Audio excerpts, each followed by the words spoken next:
कभी ईवीएम सड़कों पर पाया जाता है, कभी रोड पर पाया जाता है, कभी कब्रिस्तान में पाया जाता है। मुर्दे भी वोट डालते हैं क्या? ईवीएम को जिस देश ने बनाया उसने बैन कर दिया, भारत में क्यों चालू कर रखा है? आज भारत की इकोनॉमिकल कंडीशन देख लीजिए, कहीं ऐसा ना हो कि साल 2026 तक ये देश आर्थिक दिवालिया घोषित हो जाए कि एक व्यक्ति बिना मंदिर या मस्जिद में गए इस देश का संविधान लिख देता है और उनका नाम था बाबा साहब भीमराव अंबेडकर। वो व्यक्ति जानते हैं कि कलम की ताकत क्या है। ऐसे नेता जो विधानसभा में पॉर्न वीडियो देखते हैं बैठ के, आप उनसे अपनी बहन बेटियों की इज्जत और आबरू की गुहार लगाएंगी? ये गोबर, गौमूत्र और का ज्ञान अपने घर पर दीजिएगा, अपने घर जाकर दीजिएगा। पढ़े लिखे लोगों को लेकर आए समाज में जो इस देश का भला कर सकें।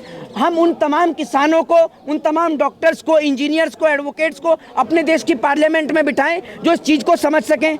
आज अगर हमें कृषि मंत्री बनाना है तो हम कृषि मंत्री उसको बनाएंगे ना जिस किसान के पास खेती का अनुभव हो। चाहते क्या भाजपा में पढ़े लिखे लोग नहीं है? जो आप कह रहे हैं पढ़े लिखे लोगों को लेकर है। देखिए मेरी बात सुन लीजिए, बात पढ़े लिखे होने की नहीं है। जिनके पास आप ये समझ लीजिए नॉर्मल बेसिक्स की जानकारी नहीं है, ऐसे नेता जो विधानसभा में पॉर्न वीडियो देखते हैं बैठ के, आप उनसे अपनी बहन बेटियों की इज्जत और आबरू की गुहार लगाएंगी? जनता चुन के भेजती है। तो आप मुझे एक बात मुझे बताइए ना, जनता चुन के भेजती है, आपको कैसे पता? आपको कैसे पता जनता चुन के भेजती है? एक बात मुझे बताइए, तमाम इलेक्शंस के दौरान कभी ईवीएम सड़कों पर पाया जाता है, कभी रोड पर पाया जाता है, कभी कब्रिस्तान में पाया जाता है। मुर्दे भी वोट डालते हैं क्या? दिक्कत क्या है चुनाव अरे आयोग को? जी, दिक्कत क्या है चुनाव? दिक्कत चुनाव आयोग को नहीं है, दिक्कत सरकार को है। जैसे एक फिल्म में आपने देखा होगा कि एक आदमी की जान तोते में होती है, बीजेपी की जान ईवीएम के अंदर है। अगर ईवीएम नहीं तो बीजेपी नहीं। आप मुझे ये बताइए ना, आज देश की स्थिति क्या है? आज देश के ऊपर बढ़ते कर्जे को देखिए, देश में बढ़ती महंगाई को देखिए, बेरोजगारी को देखिए, शिक्षा का आलम देखिए। इस देश में क्या है? लोगों को मंदिर और मस्जिद के नाम पर लड़ाकर, जाति और धर्म के नाम पर लड़ाकर कौन इस देश में फायदा उठा रहा है? इस देश का बच्चा बच्चा जानता है कि अंग्रेजों ने इस देश पर कब्जा किया, हिंदुओं को मुसलमान से लड़ाकर, मुसलमान को हिंदू से लड़ाकर। आज वापस से उसी गलती को आप और हम दोहरा रहे हैं। हम आपस में ही तो लड़ रहे हैं। अगर आपस में लड़ने से इस देश का कोई भला होता हो तो आप मुझे बताइए, लेकिन अगर हम लोग यूनिटी के साथ रहते हैं और भारतीय होने के नाते एक साथ मिलकर लड़ते हैं तो देखिए हमारा देश कैसे डेवलप करेगा। लड़ाई हथियारों की नहीं होती है, आज की डेट में लड़ाई है डेवलपमेंट की। लेकिन आप देख लीजिए भारत की स्थिति क्या है, आज भारत की इकोनॉमिकल कंडीशन देख लीजिए, कहीं ऐसा ना हो कि साल 2026 तक ये देश आर्थिक दिवालिया घोषित हो जाए। कोई बड़ी बात नहीं है, क्योंकि इस देश का एक बड़ा तबका मंदिर और मस्जिदों के नाम पर, हिंदू और मुसलमान के नाम पर पागल हुआ पड़ा है। अपने बच्चों को स्कूलों में भेजने के बजाय वो अपने बच्चों को जो है वो आरएसएस में और बजरंग दल में भेज रहा है। आप तमाम लोगों के माध्यम से एक छोटा सा सवाल करता हूं कि आरएसएस, बजरंग दल या विश्व हिंदू परिषद की रैली में जाने से पहले इस कमेंट बॉक्स में उस नेता का नाम जरूर लिखिएगा, उस मेंबर ऑफ पार्लियामेंट का नाम जरूर लिखिएगा जिसका बेटा आरएसएस में जाता हो, सुबह उठकर बजरंग दल में जाता हो या विश्व हिंदू परिषद में जाता हो। तो इसका जवाब है नहीं। लेकिन अगर आप ये लिखना चाहते हो कि कितने नेताओं के बच्चे विदेश में पढ़ते हैं, तो सारे ही नेताओं के बच्चे विदेश में पढ़ते हैं। इस देश के अंदर कौन सा नेता है जो आपसे ये कहता है कि अपने बच्चों को आरएसएस, बजरंग दल या विश्व हिंदू परिषद में भेजने के बजाय अपने बच्चों को डॉक्टर बनाए, इंजीनियर बनाए, आईएएस और आईपीएस बनाए? वो ये नहीं कहेंगे, क्योंकि वो जानते हैं कि एक व्यक्ति बिना मंदिर या मस्जिद में गए इस देश का संविधान लिख देता है और उनका नाम था बाबा साहब भीमराव अंबेडकर। वो व्यक्ति जानते हैं कि कलम की ताकत क्या है। तो आप अपने बच्चों को कलम की ताकत बताए बिना आप उनको मंदिर और मस्जिद की ताकत में उलझा के रखे हैं। लेकिन आरटीआई लगाई गई तो जो ईवीएम बनाती है कंपनी, उन्होंने जिम्मेदारी लेने से मना कर दिया। क्या हमें कोई मतलब? मैं आपसे ये चीज कहता हूं कि जो चीज विदेश में बंद कर दी जाती है उसको हमारे देश में क्यों लागू किया जाता है? बताइए ना आप मुझे। ऐसे तमाम प्रोडक्ट हैं जो विदेश के अंदर बैंड है, जो सेहत के लिए काफी हानिकारक भी हैं, लेकिन उन्हें भारत देश के अंदर बेचा जाता है। क्या हमारे देश के लोगों की जान इतनी सस्ती है? ईवीएम को जिस देश ने बनाया उसने बैन कर दिया, भारत में क्यों चालू कर रखा है? किस लिए चालू कर रखा है? जरा इस सवाल का जवाब दें। दूसरी बात ये, जी, पैसा और समय ज्यादा लगेगा, वही कह रहे हैं ना। नहीं, पैसा, एक बात मुझे बताइए, ये पैसा तो नेताओं के बाप का नहीं है, ये पैसा तो हमारा और आपका है जो हम टैक्स के तौर पर इस्तेमाल करते हैं। और इस देश में सबसे बड़ा हक और अधिकार है हमारे पास वोट डालने का राइट। अगर वही निष्पक्ष नहीं बचेगा, मैं आपसे ये कहता हूं वोट डालने का राइट निष्पक्ष होना चाहिए। आज समय जाता है तो जाने दीजिए, क्या दिक्कत है? राष्ट्रपति शासन लागू रहेगा, 5 दिन 10 दिन और 15 दिन और सही। पहले भी तो बैलेट पेपर से होता था, तो 10 दिन और लेट चुनाव का नतीजा आएगा, कोई दिक्कत थोड़ी है। आ जाएगा 10 दिन लेट में, क्या दिक्कत है? तो बैलेट पेपर से होना चाहिए, उसमें दिक्कत क्या है? लेकिन दिक्कत इस देश में इलेक्शन कमीशन से ज्यादा सरकार को है। बहरहाल मुझे बोलने की जरूरत नहीं है कि इलेक्शन कमीशन भी किसका है। आयोग की नियुक्ति का भी उन्होंने बदल दिया गया है। देखिए, प्रधानमंत्री, कानून मंत्री विपक्ष से नेता रहेंगे। देखिए, तो मैं आपको क्या कह रहा हूँ, अभी भी मेजोरिटी में कौन है? अभी भी मेजोरिटी में तो सत्ता पक्षी है। अगर एक विपक्ष का नेता अगेंस्ट में वोट कर देगा तो उसकी थोड़ी सुनी जाएगी।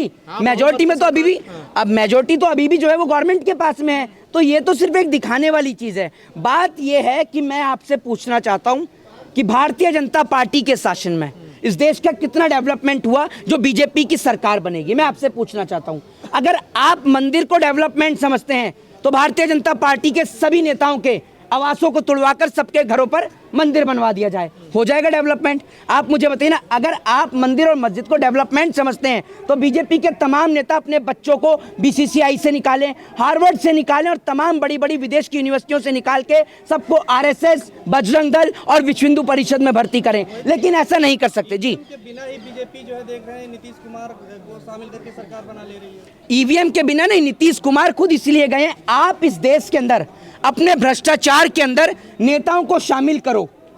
आपके ऊपर ना तो किसी सीबीआई की, ना ईडी की, ना इनकम टैक्स की और ना किसी जांच एजेंसी की किसी की मार नहीं होगी। और अगर मर गए तो ये नेता आपको श्रद्धांजलि देने के लिए भी पहुंचेंगे। तो यही है इस देश का जी। राहुल गांधी का ईवीएम हटाने में क्या योगदान है? मैं आपसे ये कहता हूं, ये देश राहुल गांधी का ही नहीं है।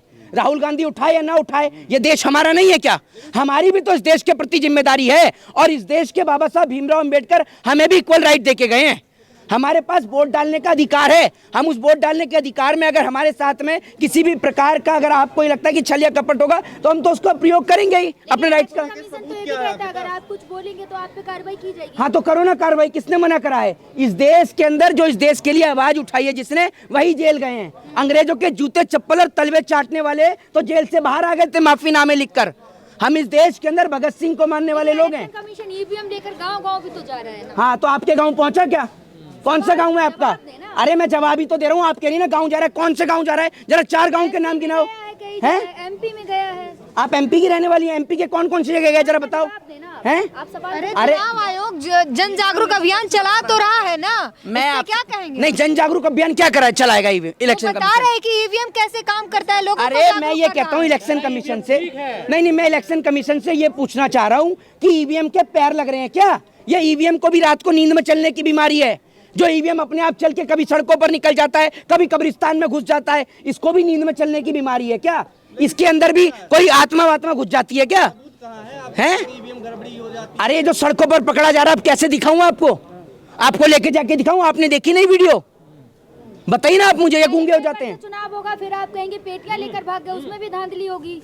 बाबा आदम के जमाने में जी रही हैं आप, पेटियां लेकर भाग जाएंगे। इस देश में सीआरपीएफ है। हर चीज पे सवाल उठाना है बस। हैं? आपको हर चीज पे सवाल उठाना है बस। आपका मोदी रिश्तेदार है तो अपने रिश्तेदार को कहो कुर्सी छोड़ दे, मैं सवाल उठाना बंद कर दूंगा। आपका पड़ोसी है। आज इतिहास तो रहा है ना, है?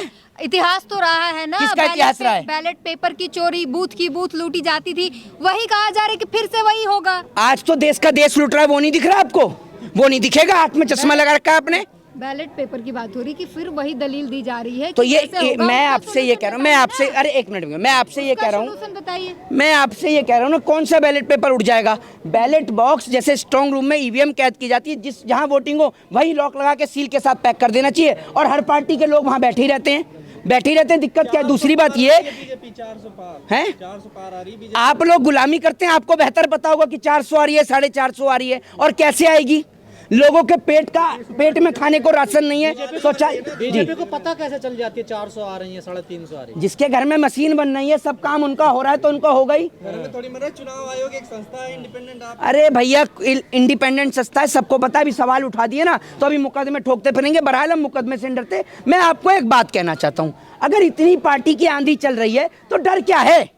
डर क्या है नरेंद्र मोदी को या इलेक्शन कमीशन को बैलेट पेपर से कराने में? टाइम लगेगा। बताइए ना आप मुझे। हैं कहाँ लगेगा यार? नहीं, मैं 3.5 महीने में तो वैसे चुनाव होगा। मैं आपसे ये कह रहा हूँ कि टाइम, एक मिनट, टाइम अभी कितनी देर में चुनाव हो जाता है? 1 घंटे में चुनाव हो जाता है और आधे घंटे में रिजल्ट आ जाता होगा। 2 महीने लग जाते हैं। नहीं, अभी मैं कह रहा हूँ ना, तो 1 महीना और सही, 7 1 महीना और सही। चुनाव के पहले ये मुद्दा क्यों उठा? हैं? चुनाव के पहले ही क्यों मुद्दा उठा ये? चुनाव से पहले भी उठ रहा है ये मुद्दा। जागे अब आप हैं, आप अभी जागे तो उसका मतलब ये नहीं कि जब आप जागेंगे तभी सवेरा होगा। सवेरा पहले से ही हो रहा है, ये याद रखिए आप। जी। बीजेपी पार्टी मजबूत हो रही है, नीतीश कुमार आ गए हैं बीजेपी। तो आप जैसे लोग दलाली करेंगे तो बीजेपी मजबूत नहीं होगी क्या? सवालों के जवाब आपके घर का तो राशन उसी से चलता है। अगर नरेंद्र मोदी चले गए ना तो मुझे तो ऐसा लगता है कि देश के आज से ज्यादा पत्रकार भूखे ना मर जाएं, जैसे इनको देखिए। नहीं, चिंता मत करिए, अभी मोदी जी ही हैं। 5 किलो वाले में है। ये 5 किलो राशन में है।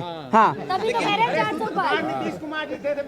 दिवाली देख रहे हैं, दिवाली पूरे टीवी में मन रहा है। आप टेलीविजन देखते हैं कि नहीं देखते हैं? दिवाली मन रहा है पूरे टेलीविजन पे। देखिए मैं आपको कह रहा हूँ दिवाली मन रही है। जिनके घर तोड़ दिए उनका क्या कहेंगे आप? दिवाला निकाल दिया। उनका क्या हुआ ये तो बताइए आप मुझे। और दूसरी बात मैं आपसे ये पूछना चाहता हूँ कि इस देश के अंदर क्या आप समझ रहे हैं? ये तो जनता को पागल बनाने का। अगर नरेंद्र मोदी किसी भी धर्म को मानते होते तो नरेंद्र मोदी जी चारों शंकराचार्यों के अगेंस्ट नहीं जाते, लेकिन वो किसी जाति, किसी धर्म और किसी मजहब को नहीं मानते। ये बात आप याद रखिए जी। अंत में सिर्फ 4 पंक्ति पढ़ना चाहूंगा कि शिक्षा के जहाज बड़े शौक से डुबाए जा रहे हैं, स्कूलों को बंद करके लोग रैलियों में बुलाए जा रहे हैं। कि शिक्षा के जहाज बड़े शौक से डुबाए जा रहे हैं, स्कूलों को बंद करके लोग रैलियों में बुलाए जा रहे हैं। ये आपके लिए पत्रकार महोदय कि तू कब तक फ्री के राशन का मजा लेता रहेगा ये आम आदमी? कि तू कब तक फ्री के राशन का मजा लेता रहेगा ये आम आदमी? तेरे बच्चे जिस्म से नहीं दिमाग से अपाहिज बनाए जा रहे हैं। ये जो 5 किलो राशन की इन्होंने बात करी ना, मैं कहता हूं कि आप इस देश के नौजवान को रोजगार दीजिए। एक मिनट है, उसके घर में खाने को भी नहीं, उसको मैं आपसे ये कह रहा हूं, सुन लीजिए मेरी बात, सुन लीजिए। नहीं, एक मिनट जाइए।